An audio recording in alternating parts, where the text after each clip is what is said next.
Good morning, everyone. My name is Dean Amhouse, and I'm the President and CEO of the Water Council. I want to welcome everybody here in Milwaukee live, and I want to thank you for across the world who are online to see the program today of BREW 2.0 and our 2023 cohort. So if you're not familiar with the Water Council, we are a water technology cluster located right here in Milwaukee, Wisconsin. We are a water innovation hub for new technologies, which you're going to hear about today, some new great technologies that are spread across the entire world. We are also a center around water stewardship and helping large businesses, small businesses that use water and need to improve those water usage. And it's a great connection between the technology and those water users. And lastly, as a Water Council, we've got something really new, which is exciting, is that we're now a recipient of an award from the National Science Foundation to look at resiliency and the water-energy connection and to be able to help manufacturers and utilities to really address the climate changes that are impacting their operations and their businesses. So please, look online at thewatercouncil.com for more information about what we're doing in all of our various programs as well. But to start off this morning, I want to thank one of our sponsors for coming and being supportive of the entire BREW program. And so I want to recognize Bree Nakamura. If she could come up from Xylem, I want to have her say a few words. Thank you and good morning. Xylem is really excited to be sponsoring the BREW 2.0 program this year. We really see our role in the innovation ecosystem as helping to commercialize startups and new technologies. And by supporting programs like the BREW, it's really great to see resources and groups that are bringing together, startups from all over the world that are incredibly impressive and making, them market ready and ready for us to really help innovate and break through the market. So we're excited to be here and excited to learn more about the startups today. So thank you. Great. Thank you very much, Bree. Another sponsor that's been with us for several years now is Beckhoff Automation, and Austin Gross, if you could speak for a few minutes about what you're doing. Thank you so much, Dean. Thanks so much, Karen. Thank you for having us, I guess. This really is matching the ethos of Beckhoff as a whole globally. We really do focus entirely on enabling the world to put technologies into practice in a way that they couldn't before. That's really kind of our core ethos as one of the world's privately owned largest automation companies that are out there. It really is a drive to save the world with technology. And that's really the ethos of the company, from the Beckhoff family all the way down to our subsidiaries. We really drive for that technology. Seeing what you guys are doing and innovating and pushing the technology of water, one of our world's largest issues, forward, exactly something that we want to support, and we're thrilled to be here to help out. Thanks very much, Austin. And I want to also recognize one of our other longtime sponsors, the Wisconsin Economic Development Corporation. Ed's here from way out there, and all for you all across the world. Ed Javier from the Wisconsin Economic Development Corporation, thank you for all the support you've provided as well. And lastly, I want to introduce to you our other two reviewers. So Austin is one of the reviewers. Gus Justin from A.O. Smith Corporation. A.O. Smith is one of the founders of the Water Council along with Badger Meter, and Lori Parsons from Rambo, who Lori and we worked together for several years, an engineering firm globally, offices very close to the Water Council. And so these are the three reviewers of the technologies. They're going to be asking questions. But leading you through the discussion today is a friend of the Water Council, and I've known Tom Still for a long time, a long time. We go back several different jobs, I think, between the two of us. And we're really pleased that for the Water Council, we're being able to work with Tom and his team more and more increasingly, especially as we move into this work on the National Science Foundation, on the resiliency. But we're really pleased to have Tom Still to be our moderator, and he's going to lead us through the session. So Tom Still with the Wisconsin Technology Council, I'm going to hand it over to you, and it's all yours from here on. Thank you, Dean. Yeah, it's good to see that both of us finally kept a job. So that's a good thing. Well, welcome to Demo Day. And BREW, the BREW cohort, that's an acronym. We have to have an acronym for everything in society, right? And so it's business, research, entrepreneurship in water. That's what we're going to hear about a lot. And, as I think back of this, first of all, hey, we're on Water Street. What could be more appropriate than that? But we're going to get through all kinds of water technologies today. Wastewater treatment, digital, PFAS, destruction, microbiology in terms of assessment, DNA detection, atmospheric water generation, interesting, robotic pipeline. So those are among the things that we're going to hear about today. And again, our reviewers, and we chose not to call them judges, because judges means that somebody's going to win or lose or get ranked or scored, so they're reviewers. So no, they're all winners already, I think, in terms of being here and what they're going to be able to do. But if you want to do side bets, see Karen. No, not really. So thank you, reviewers, for being here. So doesn't have to be wet to be water. There are a lot of things about water technologies that really have nothing to do with the liquid per se and how they do it. And so we're gonna examine that now. It's going to be all about the digital side. So first up, we're going to hear from Mirage and Christina, and they provide real-time well water intelligence along several parameters. So come on up, Christina, take it away.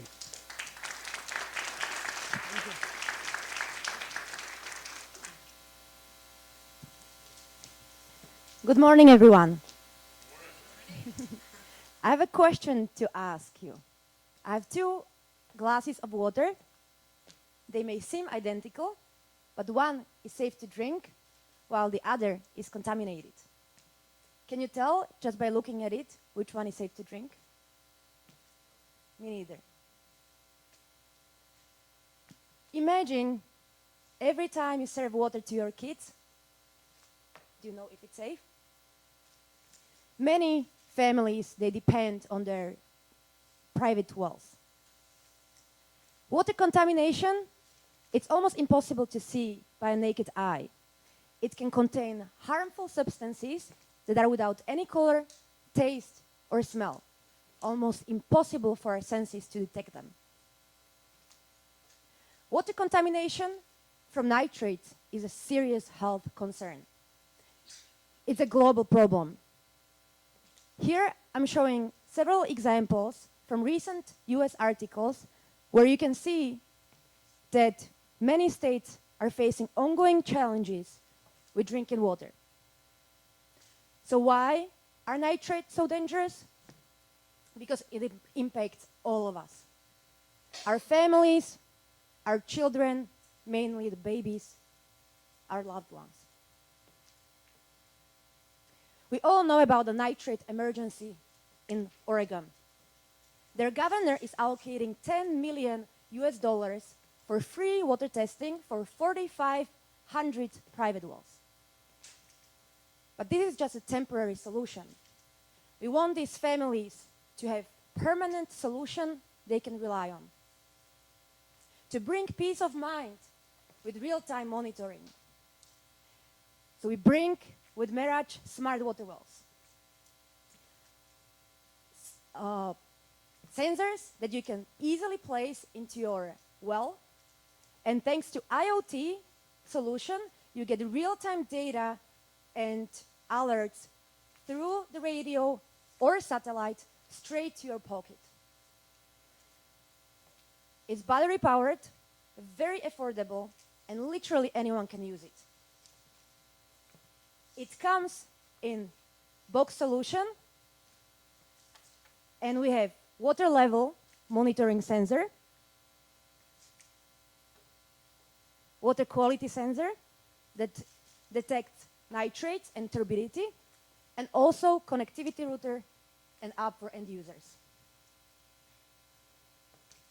We focus on the US market, which is huge. 43 million people rely on private wells as a source of their drinking water. We want to target 7,000 water well drilling companies. There is 15.9 million wells and 200,000 being built every single year. We are hoping to target 40% of the market share by the end of 2028. So yesterday we had Oregon emergency. Today, Mirage gives real-time updates. And tomorrow, the vision is forecasting water quality issues. We are experts in IoT technology, but we are mainly community that cares and wants to collaborate. We are searching for pilots mainly, channel partners, strategic connections, and we would love to speak with the governor. So please come help us revolutionize the water industry through IoT technology. And we just released smartwaterwells.com, freshly brewed from our kitchen. So please scan the QR code and come see me in the lobby. Thank you so much.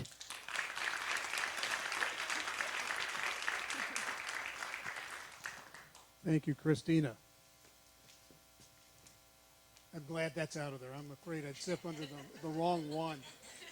So Christina's a great example of the international flavor of the brew cohort. 10 total presenters today, and we're going to do these in batches so that our reviewers have a chance to ask questions as we move along. Slovakia, Norway, Spain, and France, I believe, are the other countries represented here, as well as some U.S. companies. So thanks, Christina, for leading that off. So real-time insights on drinking water and wastewater utilities is another side of the digital part of water. And so it's very critical. And so to talk about that a little bit, Johnny from InfoTiles. Johnny, welcome. Thanks, Tom. So now you stole what I was supposed to say first. I was supposed to say Johnny Alexander from InfoTiles.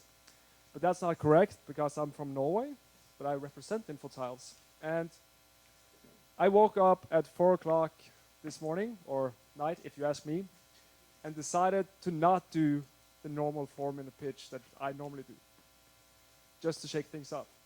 And the reason is I've been inspired by listening to the rest of the cohort, almost like feelings, and I feel like spending some of the time also talking about that at the end, but I could be talking about how great InfoTiles is at streaming event data, that we have Anglian Water as one of our key customers that is analyzing Cyrenix data. Where is Badge Meter? Where are you, Matt?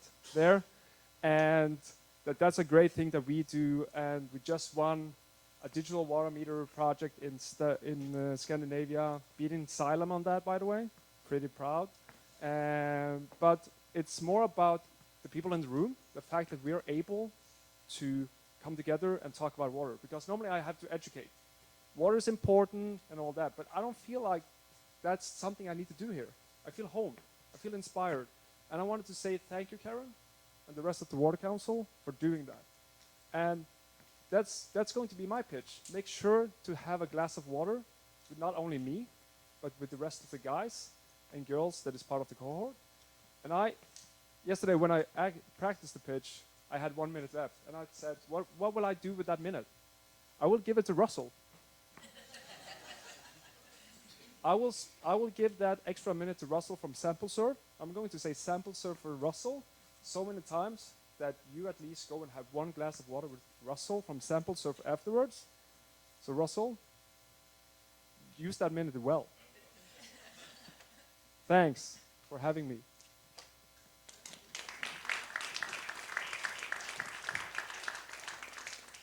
Well, thanks, Johnny.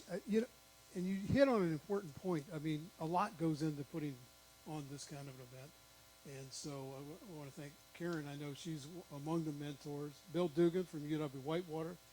And Bill is, by the way, one of the longtime judges in our Governor's Businessman contest. And so this is the kind of thing we do through there. So maybe hope to see some of you take part in that. So continuing on the digital space, and I guess we've heard a little bit about Russell already. So, yeah, right. Yeah, Russell's from SampleServe and Environmental Lab sampling space. So, I'll leave it to Karen whether you got the extra minute or not. Okay, take it away. Well, I won't need the extra minute, but thank you. And I do agree with Johnny that Karen and Dugan have been like fantastic to work with, and it's when we leave tomorrow, it's going to be like when I left college. I'm going to be happy to make all these new friends, but also sad to like not see these guys. So anyway, so don't start the clock yet. All right. Drinking water. Think City of Flint. Train derailments, East Palestine, gas station leaks, underground storage tanks, pipelines, manufacturing facilities, oil wells. All of these sites. What happened? Did I hit the wrong button? Oh. All of these require 150 million samples that are collected every year, and they're collected by 63,000 consulting engineering companies. It's a $45 billion a year market, but there's a problem with that industry. They're collecting samples using old-fashioned paper methods. They're filling out chain of custody on paper. That information then goes to the laboratory and back to the office. And but anyway, so they have to just trust me on this. It goes back to the office, and they're writing this data down. They're typing it in by hand. And then when the lab is done, they push the data back to the platform or back to the consulting engineering company, and they're generating these reports using expensive, old-fashioned software. The SampleServe solution, by the way, I'm Russell Schindler with SampleServe, founder, geologist, CEO. The SampleServe solution is a digital platform for collecting samples right at the time of sampling, collecting data digitally, printing labels in the field right at the time of sampling. Our sample bottles are unique in that they have QR codes that go on the lid of the bottle, and then that allows the laboratory to scan that information in very quickly. We used to take 20 minutes, now it takes 20 seconds, and then we push the data back to our platform. They're able to generate reports that used to take 3-4 days. We can do it at under 5 minutes. So it's a revolutionary product, but I know I'm not hitting the wrong button. Okay, so the nice thing about our platform is it saves about 40 to 60% of the cost that it used to take. We save in every category of work: project management, field activities, and mostly on the reports. The market is a $45 billion a year market. If we get 5% of that market, it's $60 billion a year, $60 million a year. So we do have some competitors in the field. The differentiator between us and the rest of the industry is we're the only ones doing QR-coded sample bottle labels in the field. We're the only ones with a digital chain of custody, which we have 2 issued patents on. We're the only ones with a separate dedicated lab app. No one else has anything even close. And then we're the only ones doing all the reporting that we do. So heads and shoulders above everybody else. And it's mostly because of our team. Josh here, he's our marketing guy. He put this deck together. Mike is our engineer, and he's one of the best engineers I've worked with, and I've worked with a lot of them. So recent wins we've had: large firm, Antia just signed an enterprise contract with us. We have a laboratory that does DNA testing. We just signed a big CDC contract with them. We just got a contract for 64,000 municipal water samplings in the state of Texas. And then In Situ, which is a competitor to Xylem, but we just signed a contract with them. They also do rental equipment, and we get 10% of their revenue for equipment rented through us. And then we're this close to signing a contract with one of the largest labs in the world that represents 20% of the environmental laboratory market. So we're looking to raise money. We're looking for $2 million. And we're also looking for customer referrals and partnerships. Xylem, I'm talking to you. And then we would use that money for engineering services, feature enhancement, that type of thing, sales, and trade shows, that type of stuff. So that's it. Thank you.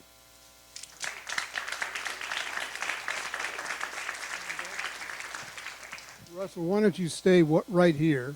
Our other presenters, come on up. So now we're going to turn to the reviewers for some questions. And this is how it's going to run throughout. For those of you out there, we're going to have these batches of presenters, and then questions, and then the next batch, and so on and so forth. So let's think about this. Justin, Gus, Laura. Sure, Gus, I what you could got? start off. Yeah, what you got? So Russell, thanks for your presentation. You did highlight some of the advantages that your company has over some of your competitors. I was just wondering, with those features that you offer and those capabilities, what would be preventing your competitors from replicating what you're doing? Is there anything that you can, anything from an IP standpoint that could pretty much allow you to maintain your market share or grow your market share? Yeah, so we have 2 issued patents on our digital chain of custody, and that's probably the strongest piece. The other part is, most of the competitors are basically software companies. I started out, I'm a geologist, I've been doing sampling, so it's just the know-how, the industry information, how it works. So that's our biggest advantage, those 2 items. I'll direct this one at Johnny, but Meritage had the same kind of, call it sense. A big thing that we deal with on a day-to-day basis is, one thing, getting data is not that difficult these days. There's a lot of easy ways to get that data. It's how do you make actionable insights and solve problems ahead of time preventatively.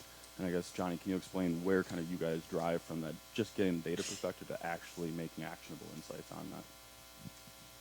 Yeah, I think that's a very good question, and it's a very difficult question to answer very quickly. But so we separate between being a software company and being a digital water company.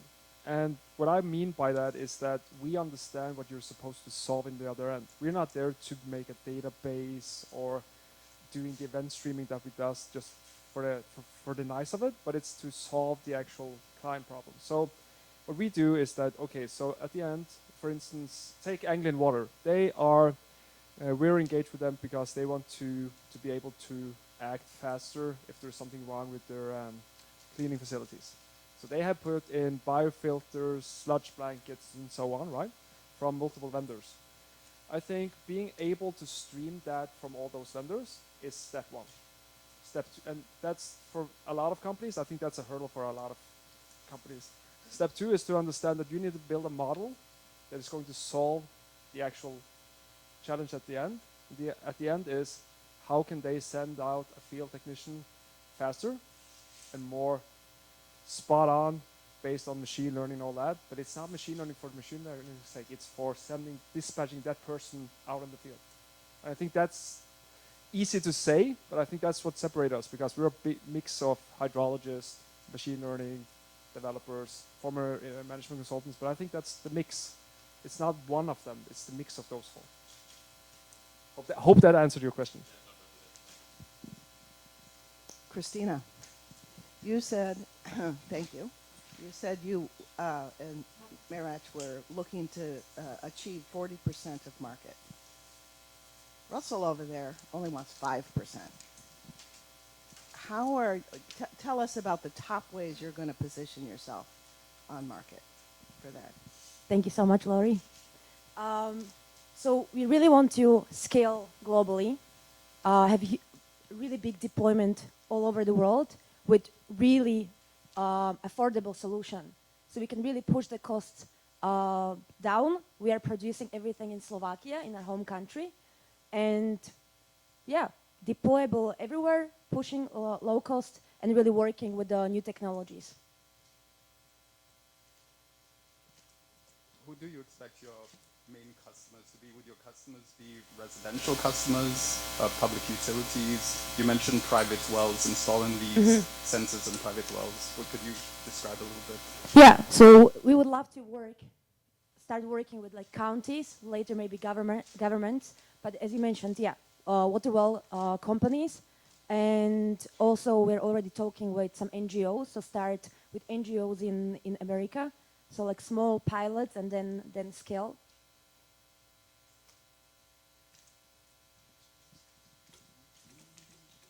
I think I'll direct this one more at SampleServe and Russell. Are you guys integrated into any of the lab automation systems that are out there to take these samples? Does your platform link into those, as well as being a field resource to help kind of link those 2 worlds together? There's a lot of segmentation between those and normal kind of practice. So it's commonly called a LIM system, Laboratory Information Management System, and we can work with any LIM system out there, and we do that through either an API or a JSON file upload. We can also do a CSV upload.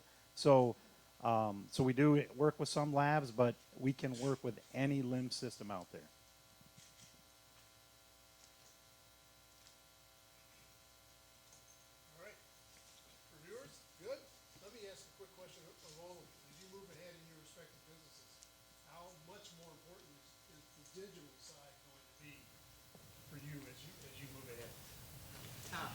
stop. Okay. Yeah. Sounds like some agreement there. All right. Yeah, that's for what we do. We stop at the sensor level, so we're always taking in sensors. So that's why infotiles and that's really up our alley. But getting actual insights and getting a lot of data from those sensors and making them all link together is something that's core to our belief in building history. It's kind of been corded off, and so it's nice to see you guys all pushing to keep it open. We also on your system too, opening up all of these lab automation systems out and analytic systems. That interlink is really, really crucial because everyone needs access to those individual platforms, and it's hard to make all these corporations work together independently. So the focus on the open source communication is huge. Excellent. All right. Well, let's thank Christina, Johnny, and Russell.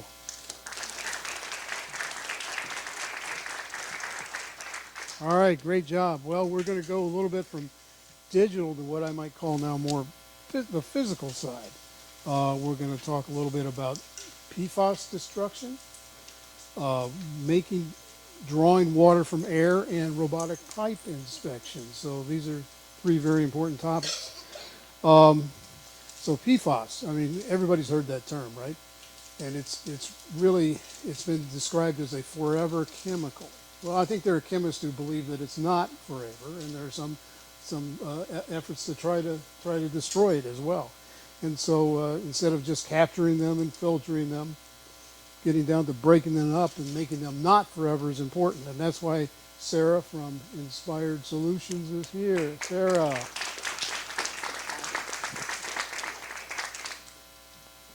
Thank you, Tom.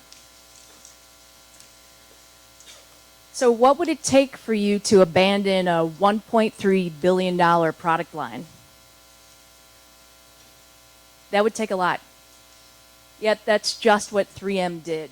They committed to discontinuing the manufacture of PFAS by the year 2025.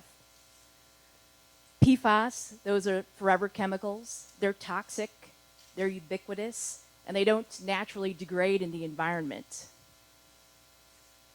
95% of us in this room and around the world have PFAS in our blood. These chemicals have been linked to negative reproductive outcomes and multiple types of cancer.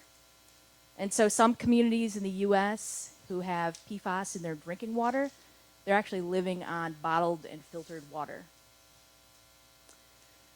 Current treatment methods for PFAS, they really just push PFAS around. The water's filtered, the filtrate is disposed, and a portion of that PFAS returns to the environment.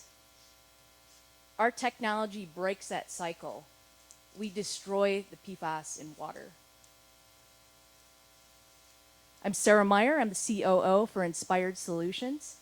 We are the woman-owned company that destroys PFAS in water on site. Here's how we do it. This is a novel and patented chemistry. You start with these toxic PFAS in water. We add 2 proprietary reagents and then shine a UV light onto that solution. And that catalyzes a reaction that breaks the PFAS into fluoride, water, and non-toxic carbon compounds. We call our total solution the PFASigator. This equipment has been designed and manufactured, and we have a full-scale pilot test at a commercial site going on this summer. Let's talk about the market. The estimated PFAS cleanup market in the US is $160 billion. PFAS destruction as a treatment is estimated to be used at a portion of that. And we're estimating that half of that destruction market will be a good fit for our PFASigator technology. We're estimating that market at $12 billion. Our go-to-market strategy has 2 paths. One are federal clients, the other commercial. The Department of Defense is the largest buyer of PFAS technology right now because of the amount of PFAS at military sites. As a woman-owned business, we're very attractive to federal buyers. And in fact, we already have a contract with the Department of Defense. On the commercial side, we are selling directly to the end users and also to engineering firms who are building larger water treatment systems where our PFASigator technology could plug in as the PFAS treatment part of that system. Our business model includes revenue from treatability studies that we're doing now in our lab for clients, the sale or lease of our PFAS-gator equipment, and a recurring revenue as a reagent subscription and IP end user license. And our costs are manufacturing and reagent supply. We've been in business since 2021 and we already have good traction. We're operating over $500,000 contracts right now, and we have proposals out for another $600,000 and counting. What's next for us? We just closed a $2.5 million seed round. Today, we're looking to develop relationships with partners who want to test our technology, treatability testing, pilot testing, and investors for future fundraising. Again, I'm Sarah Meyer with Inspired Solutions, and I look forward to talking with you. Thank you.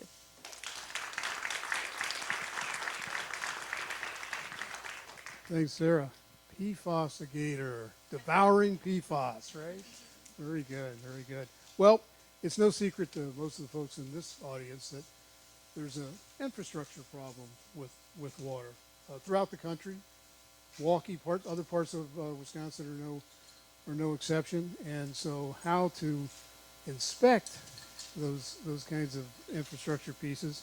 We're going to hear from Arthur, an in-pipe robot. Welcome, Arthur. Thank you. So, hello everyone. My name is Arthur. I am founder and CEO at InPipe Robot, and we develop next-generation robots for the wastewater pipeline inspection. Did you know that the wastewater infrastructure is one of the largest electricity consumers in the world?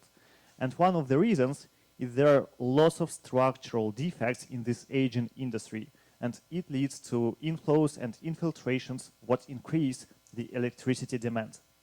And our team came up with the best solution possible to solve this problem. Here I introduce you the next generation robot. We have three main features. First of all, extreme maneuverability. By that I'm saying that there are almost no pipes that we can't inspect. Second, we can go very far in the distance and at the same time being lightweight to deliver very super comfortable way and experience to the end users. And third, we have multiple sensors to gather the data. Having the data from the camera, laser, encoders, and so on, we can build a precise digital twin in XYZ, let's say, three-dimensional space, and get you as much insights on your pipeline conditions as we can. And also, to make it on extreme level, we have integrations with the leading software vendors like WinCan to make the data flow seamless. Having all these features together, we deliver such benefits like super extreme maintenance cost reduction. We provide additional revenue opportunities to engineering firms. We help companies to meet ESG and goals and compliance. And also, we significantly increase the inspection efficiency. Compared to what we have in the market, you can see that it is not just another robot or just incremental innovation. I believe that this is a huge leap forward that can help customers to get almost 4 times higher return on investments compared to the existing status quo solution. And when it comes to who are our clients, first off, these are engineering and consulting firms, and second, wastewater utilities. For the first group, we provide the idea that having our technology, you can have better leverage on pricing and value that you deliver to the customers. So you can win more contracts and increase your chances of winning them. So get more revenue. For the wastewater utilities, we say that having all the data that we are gathering, we can provide you with better budget, let's say, optimization and decrease the energy consumption. And all of that leads to the pipeline inspection market in the US like $3 billion. And it grows rapidly, like 15% year by year. And having this pace in just 2029, we believe that it is achievable to get more than $200 million in revenue. We already have validated our technology with Aqua, New Jersey, and with these successful results, we signed 2 more contracts with engineering and consulting firm, and with a huge public tradely company, asset management company. And why we are here today? First off, to get more clients. So we have 3 slots remains until March 2024, and we officially open our fundraising in just a couple of weeks on July 10. So right now you have an exclusive access to us. Here my contact details, here's our website QR code. Let's get in touch. Thank you.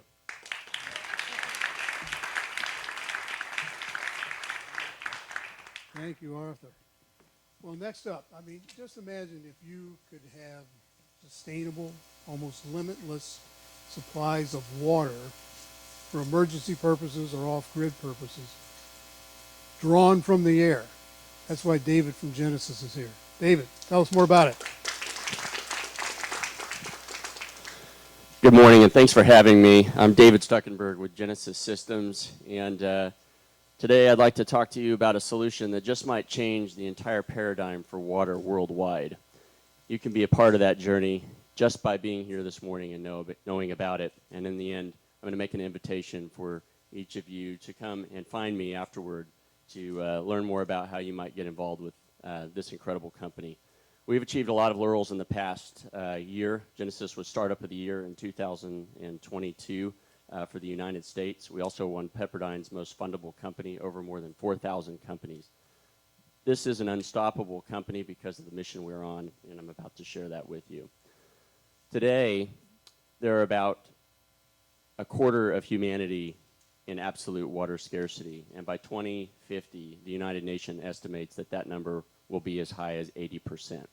As I'm speaking this morning in my 4-minute slot, 625 children will die from water scarcity, and in the year, about 500,000 children worldwide. We believe that this problem is solvable, and that really is the focus of Genesis Systems, to actually focus on supply-side water. Where is the water coming from, and how do we make that occur in a renewable and sustainable format? The format that we use largely for water worldwide has been in use since antiquity. We're moving water through pipes hundreds and hundreds of miles, and generally at a substantial cost. Today, estimates are, on average, about $2 million a mile for a pipeline. We can move away from this paradigm toward sustainable water. The solution has always been all around it. The water that is contained in Earth has always been here and will always be here, but it's how we access it that's important. And in the sky, there's about 37 quadrillion tons. That is equivalent to 85 times all of the water contained in Earth's lakes and rivers. The average cloud weighs about the same as a 747 jumbo jet. So think about what would happen if we could access that anywhere we needed it. And that really is the focus of Genesis Systems. So if you'll close your eyes for just one moment and imagine yourself standing on a basketball court. Half of that volumetric space in height and width and length equals your water cube. Within that cube is the amount of water that you need for your daily needs. And the same is true almost everywhere on Earth. So what we have is not necessarily a water problem. What we have is a water access problem. And Genesis is focused on bringing that solution almost everywhere on Earth. And while there's a lot I can talk about in terms of the breakthroughs we've had in technology as we've been developing this for the past 7 years, I can tell you that this is a step change technology that has broken through what we would call 2 sound barriers. Number 1 is efficiency, and number 2 is the ability to scale. And so these exciting breakthroughs allow us to do some things in very different product format. We like to deliver what we call water your way. We have a product format that serves consumer, commercial, and industrial scale. We can model we are currently building smaller systems at 1,000 gallons a day, and we'll launch a product in January for 100 gallon a day residential systems. And then finally, we're looking for partnerships through this opportunity to scale our currently modeled digital twin systems above 10,000 gallons a day and up to 100,000 gallons a day. These are energy agnostic systems that are far and away off the field from what is available currently within the realm of technologies. And as the largest IP owning firm in the world of AWG technologies, we own technologies in all of these groups, but we're leading change by developing something entirely new. We've been on an incredible journey. You're now part of that journey. This BREW cohort is part of that journey. We thank you for being a part of it. Genesis has incredible traction. The wind is with us and in our sales. We currently have more than $2.5 billion and counting of market traction and sales that are going out all around the world.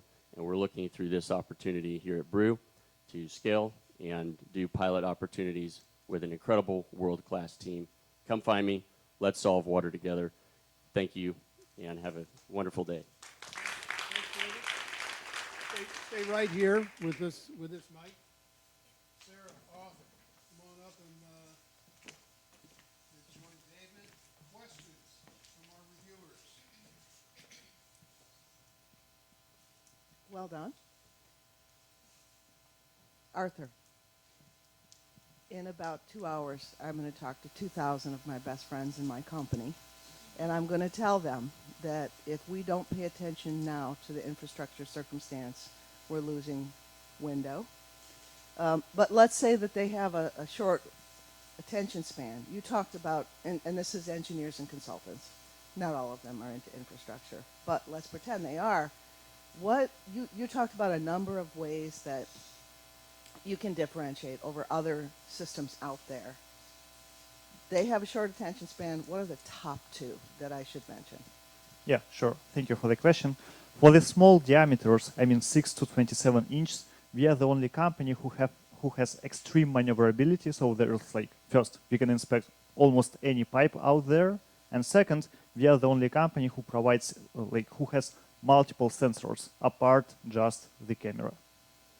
So gathering more data. Yeah, these two.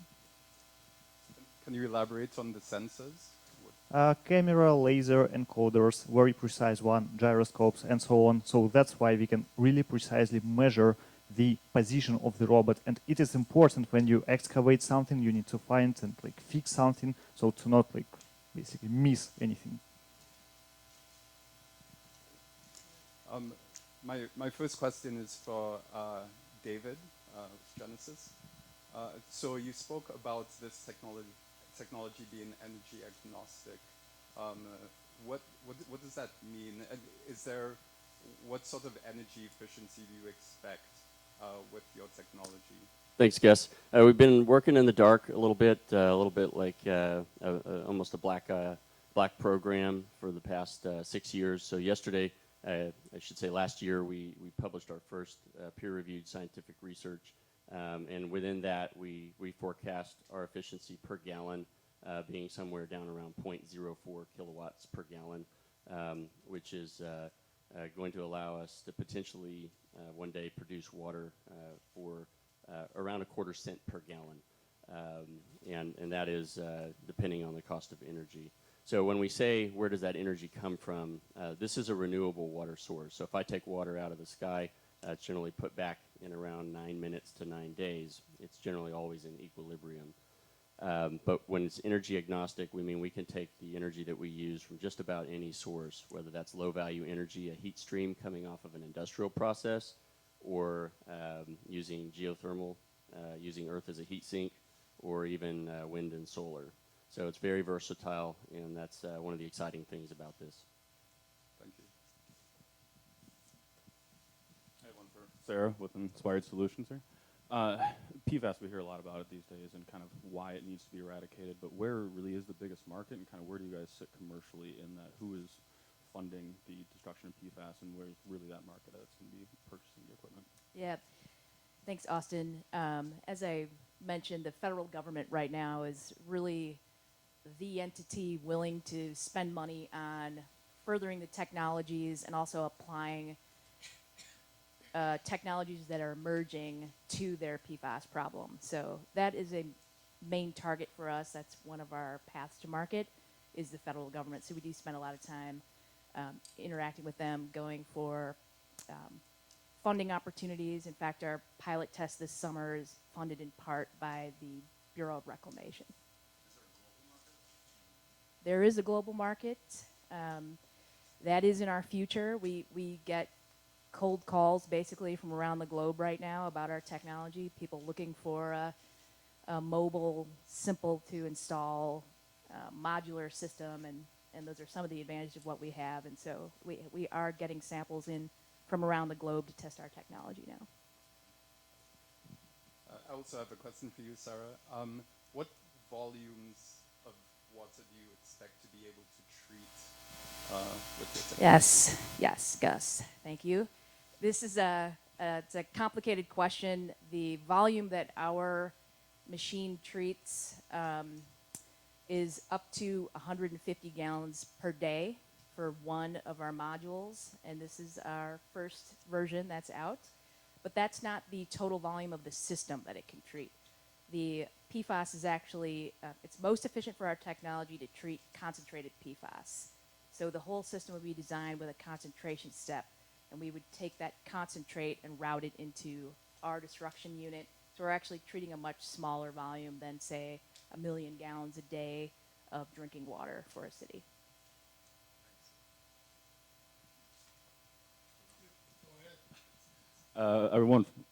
One for Arthur, and even David, you mentioned it as well. Digital twin is a common phrase in our industry, but it takes an immense amount of data to build an accurate digital twin. You mentioned you have laser, missing LiDAR based, a lot of feedback mechanism there as far as sensoring.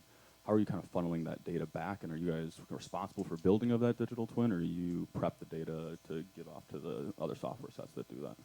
Right. Yeah, thank you for the question. Right now, we are building the digital twin. Also, we are in the process of integrations with the companies like Tincan. They also have tools for that, to process the data.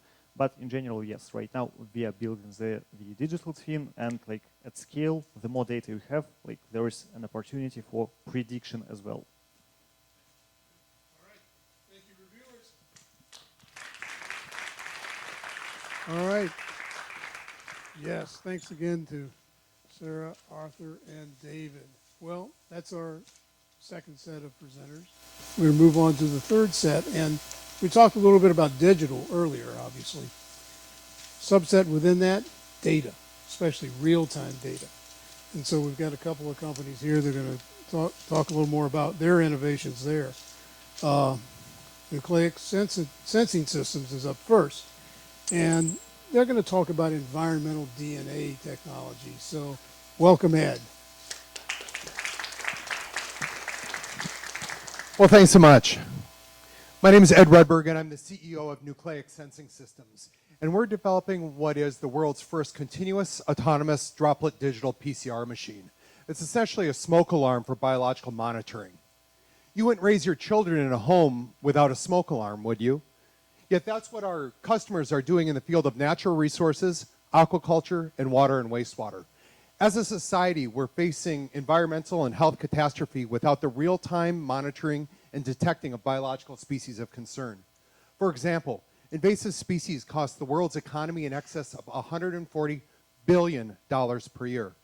In aquaculture, disease costs those producers in excess of $5 billion per year. And in wastewater treatment, the inefficient treatment of wastewater results in a 100% increase of greenhouse gas emissions. Thus, there's an opportunity for the early detection and timely mitigation of these biological species that results in safeguarding human health and the environment, but while also saving on significant operational costs. The solution is the tracker. Essentially, what we've done is put a laboratory into a box, and that allows us to be autonomous and continuous in the field, giving real-time detection within an hour.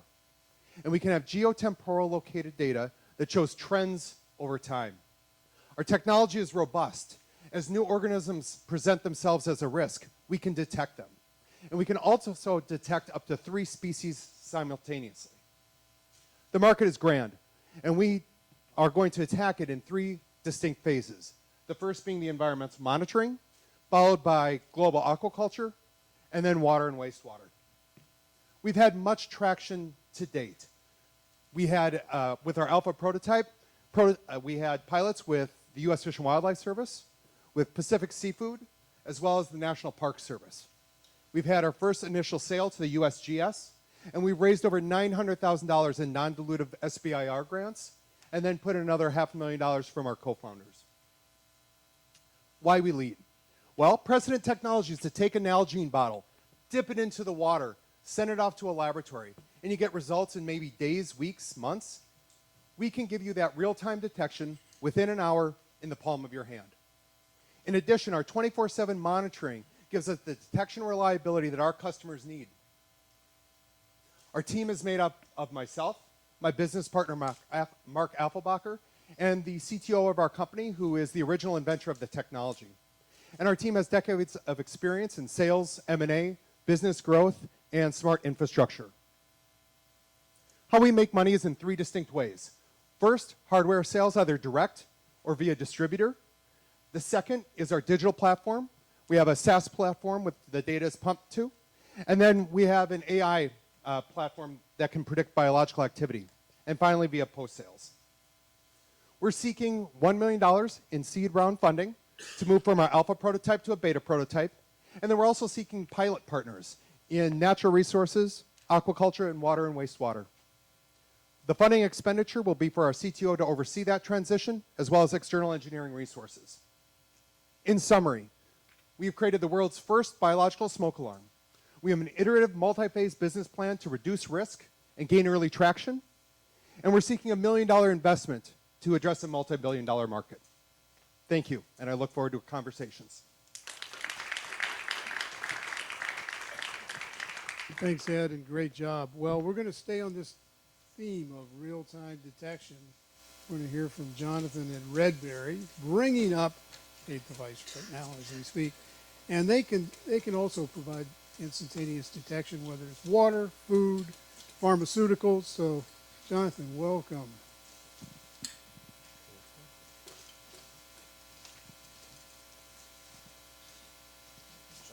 Yeah. So good morning. My name is Jonathan, and I'm here to present you the rapid microbiological testing solutions that we at Redberry offers for the municipalities and industrial companies. But as a start, I wanted to take you to a nice place, and I apologize, but this is not going to be Lake Michigan. This lake is located in Gérardmer, which is a small town. Maybe somebody or someone about you know it because there is a very famous horror movie festival happening every year. But the story I'm going to tell you right now is no movie. It actually happened last summer due to the very hot weather we faced in France. The whole distribution network for drinking water got contaminated by a bacteria. So the mayor of Gérardmer had to find a solution. How do we keep delivering water to the people while troubleshooting the contaminations? And he had a good idea. Why not take the water from the lake? Guess what? It took them 7 days to know whether the water was drinkable or not. Why? Because when you use traditional Petri dish method, you need the bacteria to grow to be able to count them. At Redberry, we offer rapid, precise, and affordable solution for that kind of microbiological testing. And guess what? Solution is right there. On stage with me today in Milwaukee for the first time in the US. How does it work? Then you need to take what I have in my pocket right now, which is a small cap.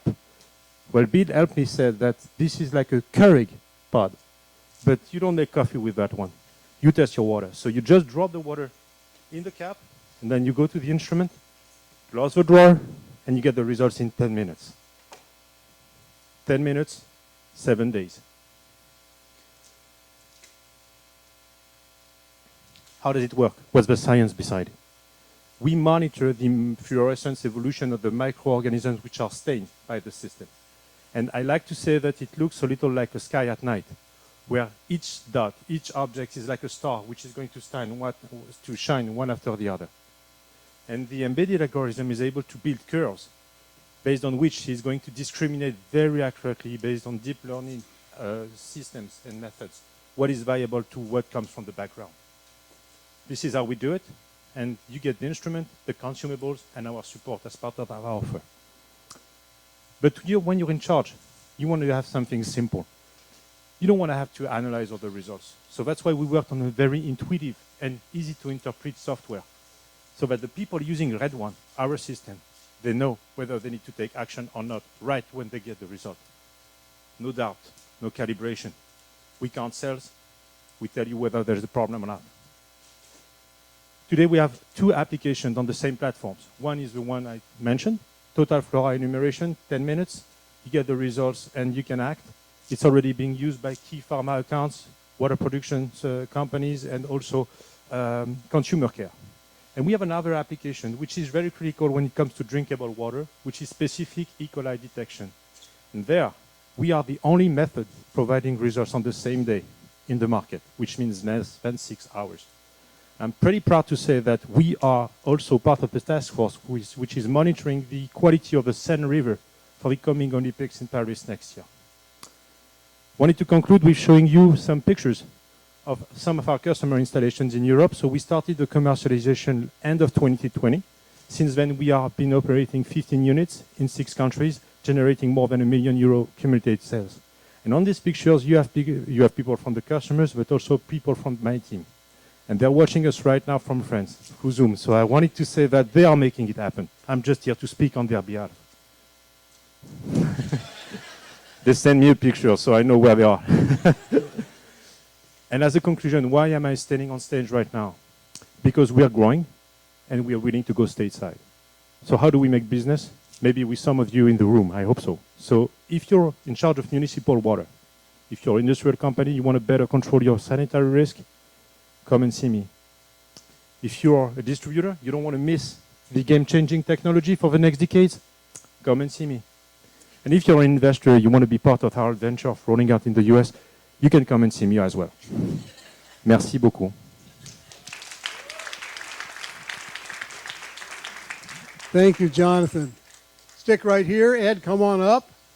We'll hear from our reviewers. By the way, it's cocktail hour in France, so are you sure they stuck with you there? I hope so. Yeah, all right. Very well. Okay, questions?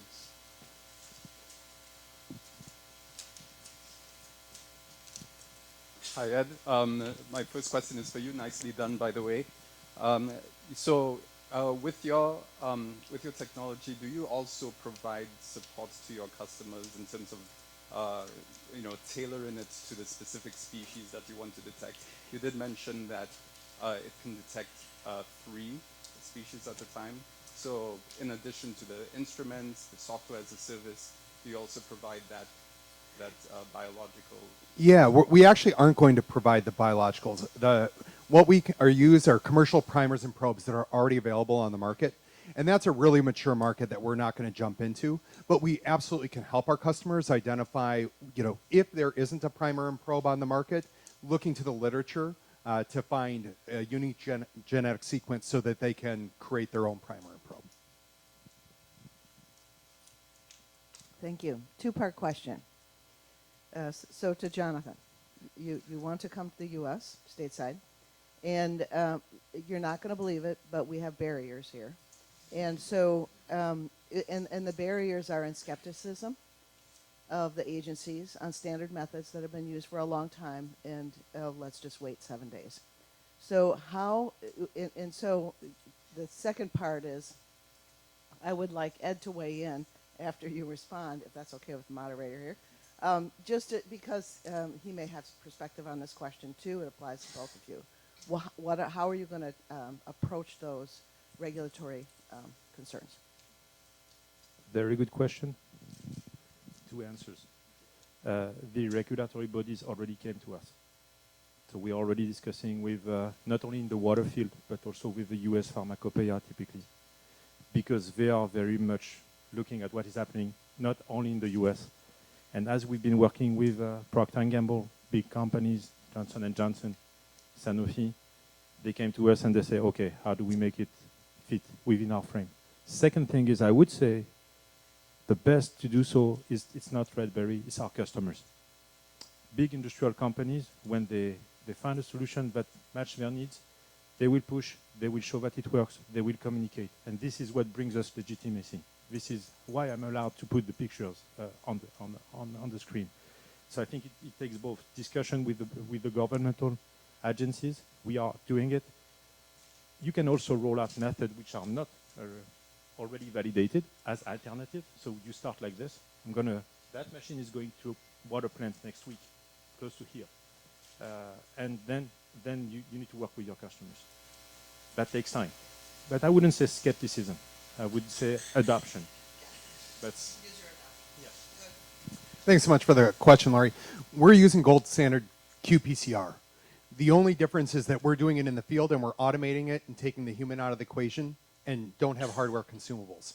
So really the methodologies are more or less the same, except for we're more reliable when it takes the human out of the equation who might, not use sample serve and may not be labeling, their samples correctly.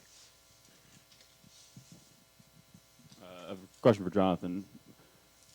Your system seems to be more have human interface, kind of like what I was just getting at with their system. Is it kind of removes that human of having to pull the physical sample and test it? Is there plans for you guys to adapt that technology into more of a constantly monitored solution that a municipality can implement and kind of remove that human out of it? Labor is obviously harder to find, especially in water utilities. that's an important point, because when it comes to quality control, you always have someone that needs to be responsible. So you will always have someone that needs to sign and to check that everything went well. We have people in the lab. We do only microbiology, so they test many other things, PFAS, pollutants, everything that we work. So we're working on having even a higher level of automation for sampling, maybe having a higher throughput and so on. But so far, you will still get people in the lab. And these people, they want to have rapid methods so that they can focus on where they really had value instead of manipulating. Jonathan, do you mind if I just ask where the name Red Berry came from? It's not a French name, strangely. My co-founder, Joseph, is the inventor of the solution, and he called me saying, okay, I've been doing some first tests, and the bacteria look like red dots. So I do not have the proof of concept yet, but I have the name of the company. This is the real story when it comes. Anything else for reviewers for now? All right, if not, thanks to Ed and Jonathan.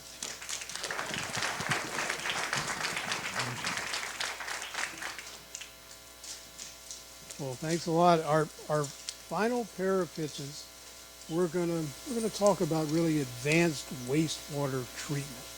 Some of the really heavy duty kind of hard to fix stuff that is out there, and we all know that it's a big issue. So first up, we'll hear from Inez from Simico.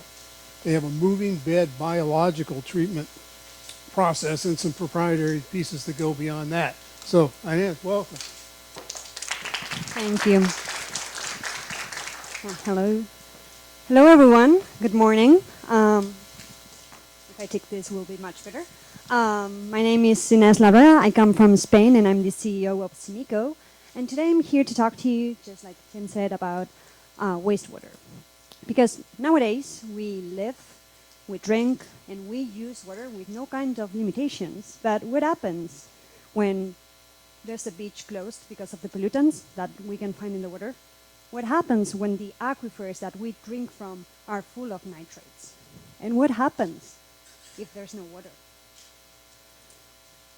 To avoid reaching that extreme situation, we need to treat and reuse water, and that's why we created Simico, an innovative biological technology company for wastewater treatment.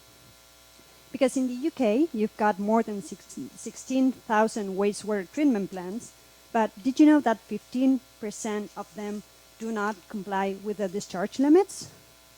That's mainly because of three reasons. First, because biological processes are complex, and that means that a lot of times they are not well designed. Second, because although well designed, they are a lot of times not well operated. And third, because society grows, and so wastewater treatment plants that were designed to serve a certain amount of population, they become too small to serve that population that is growing. So in Simico, what we've done is create our own MBBR solution that removes the organic matter, the nitrogen, and the phosphorus dissolved in the water. We do that for both new wastewater treatment plants, but also for retrofitting existing ones without civil works. And we can apply our solution for both municipal and industrial wastewater treatment plants in industries like food and beverage, paper, textile, chemicals, oil and gas, and many more. Our technology is based on three different features. First, we have MoBed, our own patented moving bed, where bacteria grows in the shape of a biofilm in the walls of that piece you can see there. So the more bacteria you can have in a cubic meter of water, the more treatment capacity the solution has, and our MoBed can harbor the highest amount of surface of biofilm per cubic meter in the market. Then we have FilmMath. This is a way we've called our own mathematical simulation tool that can replicate with a 98% of accuracy how a wastewater treatment plant will work, so we can optimize the design of the plant and reduce the investment. And third, we have our automatic controls that can ensure that the operation of the biological process is going to be okay while reducing energy consumption. So in reality, what we're doing is give a 100% guarantee that the plant is well designed, well operated, with a 20% less operational and investment costs. We are playing in a 35 billion market, biological wastewater treatment market, where in 18 months that the company is being alive, we've been able to capture $1.5 million in projects and have another 25 million already in pipeline with some of the most important EPC firms in the world, having already executed successful projects with excellent results. Our team is composed by 15 super experienced but also super young talent that is truly committed, and that has led us to sign a 7 million round in a couple of weeks, and why not maybe a larger one in a couple of years. And today, and we are thinking of pushing our growth, developing more technologies that will take us for sure to be the leading biological treatment company in the world. Today, I'm here with the BREW because we want to take our technologies, obviously, to the US. So if you are interested in knowing more about what we do, please come say hi later on. I'll be pleased to tell you more about what we do in Simico, because we know that if we have sales, we have more investment, and because if there's water, we'll have life. Thank you. Great job. Thank you, Inez. So our final presentation will be from Oriana and Aquacel. And their system, again, we're talking again wastewater treatment, but it's a scalable, containerized, energy neutral industrial treatment system. So Oriana, come on up. Welcome. Thank you, thank you, thank you. All right, my name's Oriana Bretschger. I'm the CEO and founder at AquaCycle. I'm very happy to be here with you today. Now, who cares about wastewater? All right, Inez and I care about wastewater. I see some hands out here. Thank you, thank you, thank you. All right, heads nodded. Thank you, reviewers. Most people don't think about it. It goes down the drain, it disappears. And in fact, even though we've got great infrastructure, we've got technologies that have been in existence for decades, we still only treat 20% of the total volume that's generated around the world. That means that 80% of our industrial discharge, our agricultural discharge, and our raw sewage is let out to the environment with minimal or no treatment at all. Now, why is this? So we have those technologies, but what's out there today is extremely infrastructure intensive, requires highly skilled operators to maintain, and consumes a massive amount of energy. And even within the water industry, we're just starting to understand that that approach actually generates more greenhouse gas emissions than the entire shipping industry, only treating that 20%. So AquaCycle solves all of these challenges. We have a distributed approach starting to work primarily with industrial customers first, treating some of the most challenging waste streams that are generated today. We have a package plant that sits on site. Our first customer is PepsiCo. We have a couple installations with them. We're saving them 30% net on their sewer bill. We are also mitigating over 100 tons of greenhouse gas emissions every single month because that stuff isn't going down the drain. Now, when we first started working with Pepsi, we started analyzing, okay, what is their effluent discharge? 140,000 gallons a day coming out of this facility. But only 5,000 of those gallons represent 60% of their sewer bill. We treat that 5,000 gallons, and we do it extremely efficiently, energy neutral, and we do this as a service. We bill them for what we take out of the water. How does it work? It's based on a microbial fuel cell. We got it to work. We're the first ones that did it. We utilize naturally existing bacteria already present in the wastewater. We mix it with the wastewater and we put it into our reactors, literally a little black box.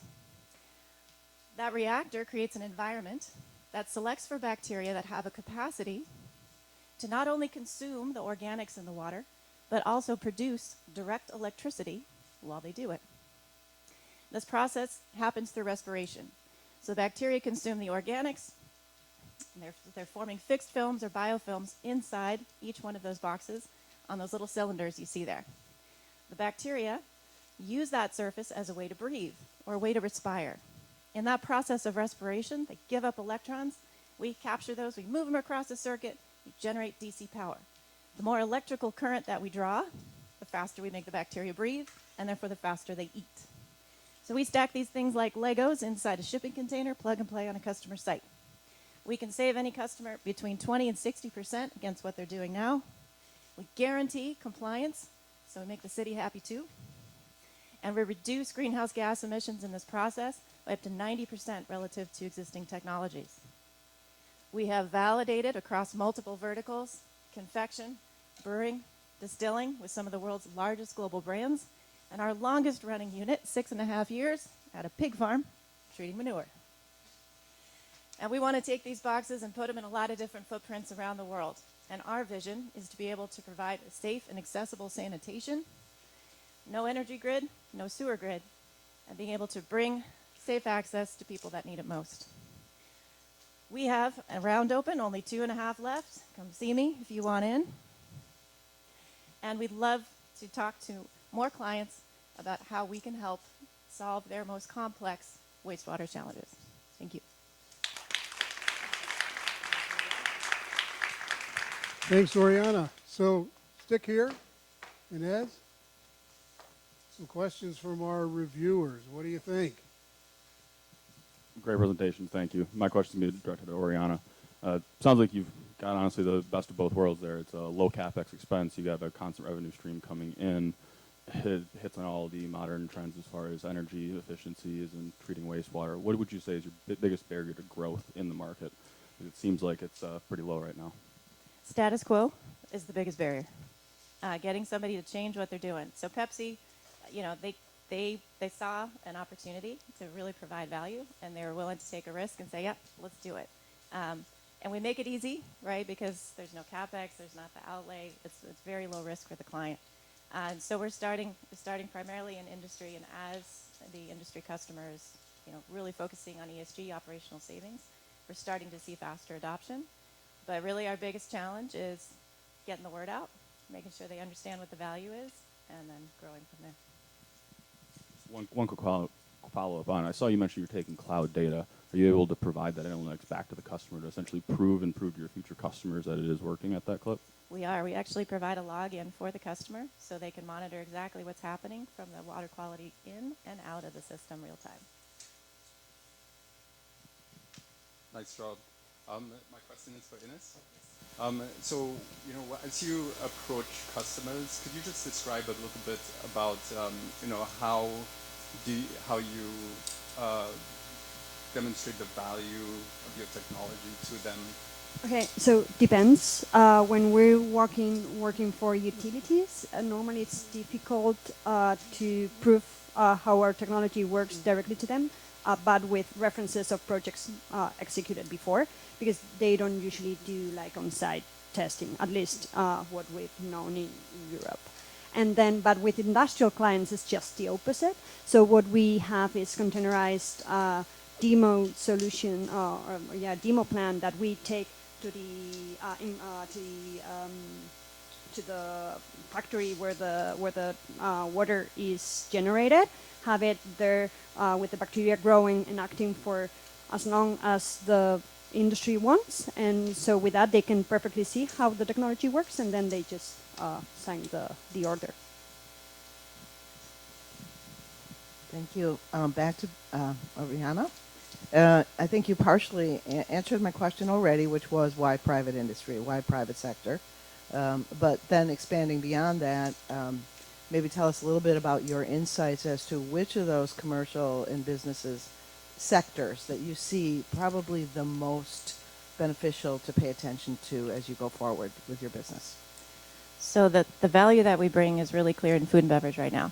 So that's within large-scale brewing, distilling, snack, and beverage. And so addressing those key verticals is lower hanging fruit for us because there's a really clear value proposition. So we save them some money, and we help them hit scope 1, 2, 3 goals, right? They all got them. But as we grow into new markets, the technology has already been validated to remediate hydrocarbons in oil and gas applications. So another regulatory issue that we can help address. We've shown the validity in pharmaceutical, agricultural, as well as sewage. But all of those have different value propositions. So as we scale our manufacturing, right, we can drop our cost of goods and become more accessible with a clearer value proposition in each one of those markets. Oriana, I have a question for you also. So microbial fuel cells have been around for a while. It's been many decades. You know, there was always, you know, the hope to see it get to the point where you can actually, you know, use it in an application like yours. What was that major barrier that you were able to overcome in order to make this a reality? Thank you for that. Yeah, so we took the opposite approach of what other companies have done in the past. And a very conventional approach to wastewater treatment is you have a big volume, so you need a bigger tank and a bigger pump, and in our case, a bigger electrode, right? And that's the approach that prior companies have taken. We went the opposite direction. So let's keep it small. It's an electrochemical system. And so when you scale that, if you try to scale it physically in size, so bigger electrode, bigger tank, your inefficiencies scale with you exponentially. And so by keeping our reactors the size of a car battery, which is very intentional, we can maintain efficiencies at scale. And because those little batteries are very cost effective to manufacture, we replicate them, right? Which is how we scale as opposed to making it bigger or taller or wider. We're able to maintain that efficiency at scale at a lower cost.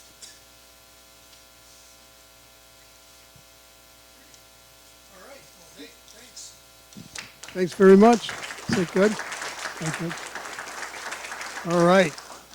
Well, we got a few minutes, and I want to have this learned group of water-savvy people have a chance to ask a few questions. So I want to invite everybody, all the presenters, back to the stage.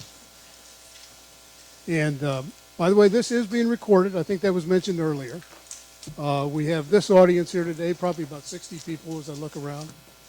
Comparable audience on Zoom, most of them in France having a glass of wine right now.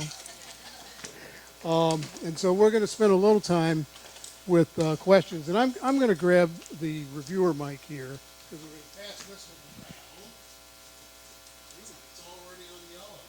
So, yeah, questions, thoughts? Yes, John. Thank you, Sarah. One question is description of PFAS, which is obviously critical. Is the product that you're utilizing breaking the chain, or is it actually creating the destruction down to that mineral microbial level? Because the first test is obviously going to be PPT level that the water's coming out. So where are you guys in the level of breaking it down to the PPT level below federal standards, and or are you creating total destruction? We can do total destruction. The nature of the chemistry is to break down the PFAS molecule is a different length chains of carbon-fluorine bonds.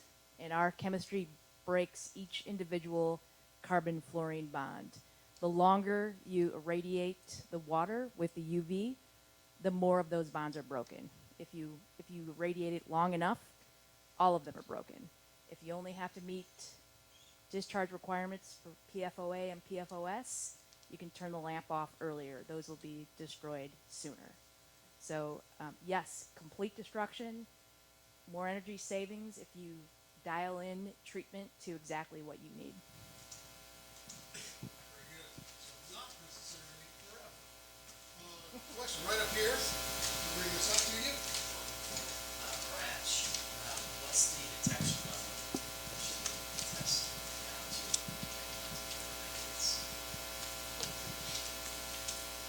This is a, we'll be happy to answer this question in the lobby with my colleague. Thank you so much.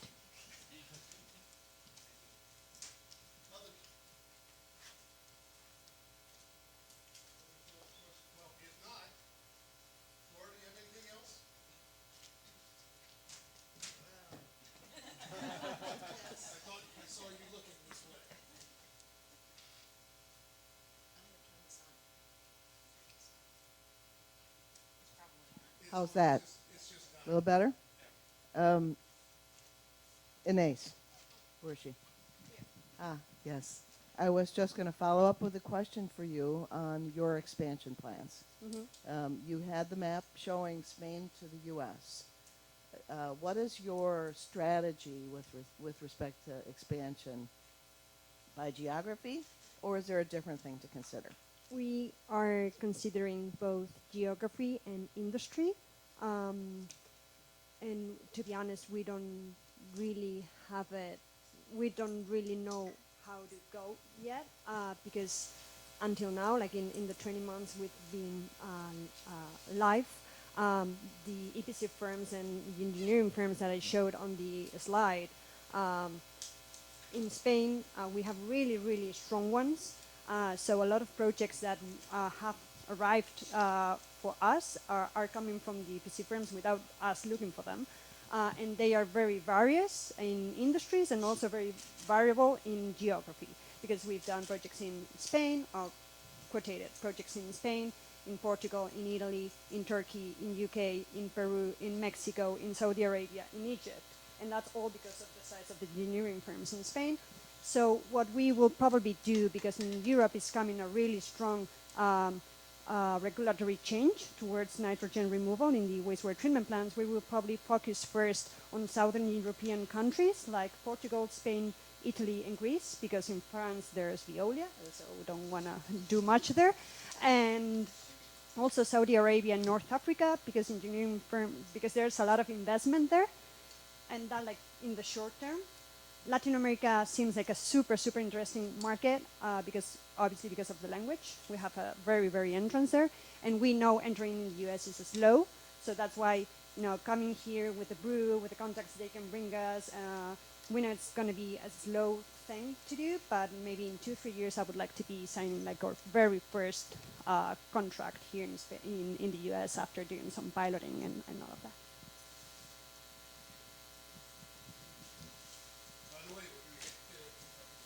Picture here in a second. So, thank you, Lori, Gus, and Austin for all of your help throughout this. And, I just want to thank a couple of more people from the Water Council. We've heard from Dean, and we're going to hear from him again in a minute.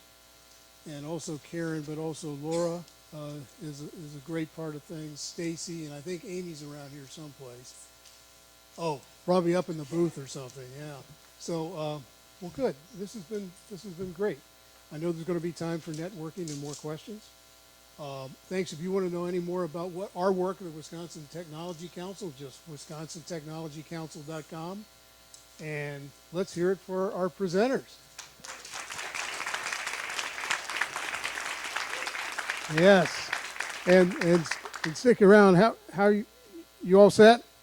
Great. All right. Thanks again, Dean. Welcome back to Dean. Excellent. Oh. What's that?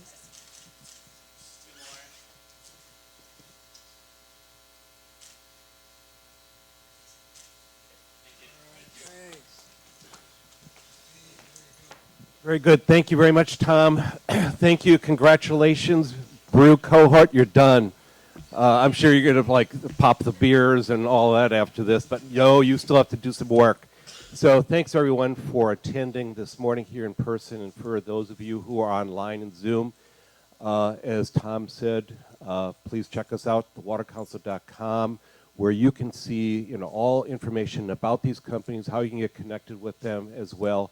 For the people who are here, there is time afterwards for networking, so you can ask them a lot of questions. I know even before we started today, I know Watts Water was already sort of zeroing in on some companies, so The line is, starting for you all.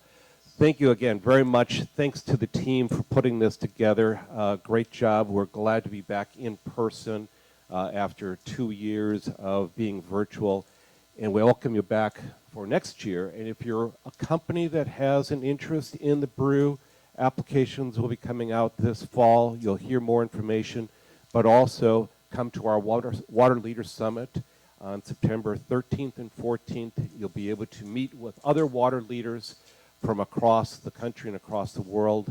And if we also are going to be at WEFTEC, and we can see you there to extend the conversation. So again, thank you very much for everybody for coming. The reviewers did a great job, and appreciate the support from Xylem, Beckhoff Automations, and Wisconsin Economic Development Corporation for all their support. Thank you, everyone.